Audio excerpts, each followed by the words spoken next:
Ready start. तापमान बढ़ने से मिट्टी की नमी और कार्यक्षमता भी प्रभावित होगी। मिट्टी में लवणता बढ़ेगी और जैव विविधता घटती जाएगी। बाढ़ जैसी प्राकृतिक आपदाओं से जहां एक ओर मिट्टी का क्षरण अधिक होगा, वहीं दूसरी ओर सूखे के प्रकोप से बंजरता बढ़ जाएगी। जलवायु परिवर्तन से कीट और रोगों की मात्रा बढ़ेगी। गर्म जलवायु कीट पतंगों की प्रजनन क्षमता की वृद्धि में सहायक होती है। कीटों में वृद्धि के साथ ही उनके नियंत्रण हेतु अत्यधिक कीटनाशकों का प्रयोग किया जाएगा, जो जानवरों और मनुष्यों में अनेक प्रकार की बीमारियों को जन्म देगा। कृषि कार्यों के संचालन और अच्छी उत्पादकता में जल संसाधनों की महत्वपूर्ण भूमिका होती है।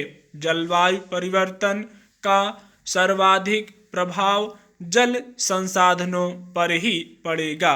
जलापूर्ति की भयंकर समस्या उत्पन्न होगी तथा सूखे और बाढ़ की बारंबारता में इजाफा होगा।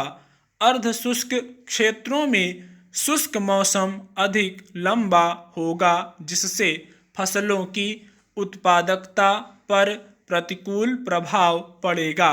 वर्षा की अनिश्चितता भी फसलों के उत्पादन को प्रभावित करेगी तथा जल स्रोतों के अधिक दोहन से जल स्रोतों पर संकट के बादल मंडराने लगेंगे।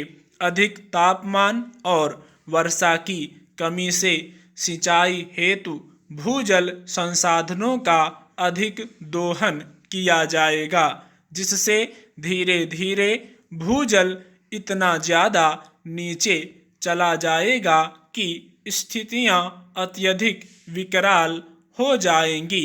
डार्क जोन बढ़ने लगेंगे।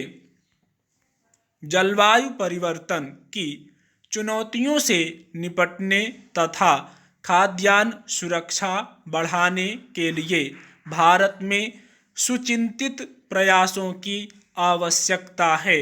सबसे पहले हमें खेतों में जल प्रबंधन की दिशा में ध्यान केंद्रित करना होगा। तापमान वृद्धि के साथ फसलों में सिंचाई की अधिक आवश्यकता पड़ती है। ऐसे में जमीन में नमी का संरक्षण और वर्षा जल को एकत्रित करके सिंचाई हेतु प्रयोग में लाना एक उपयोगी और सहयोगी कदम हो सकता है।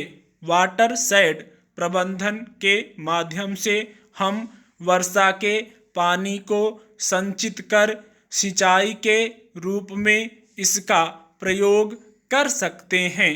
इससे जहां एक ओर हमें सिंचाई की सुविधा मिलेगी, वहीं दूसरी ओर भूजल पुनर्भरण में भी मदद मिलेगी।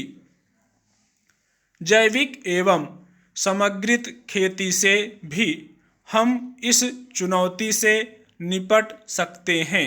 रासायनिक खेती से हरित गैसों के उत्सर्जन में इजाफा होता है।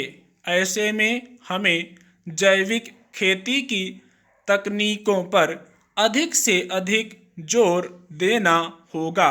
एकल खेती के बजाय हमें समग्रित खेती पर ध्यान केंद्रित करना होगा। एकल कृषि में जहां जोखिम अधिक होता है, वहीं समग्रित कृषि में जोखिम कम होता है। समग्रित कृषि में अनेक फसलों का उत्पादन किया जाता है, जिससे यदि एक फसल किसी प्रकोप से समाप्त हो जाए तो दूसरी फसल किसान को संबल प्रदान करे।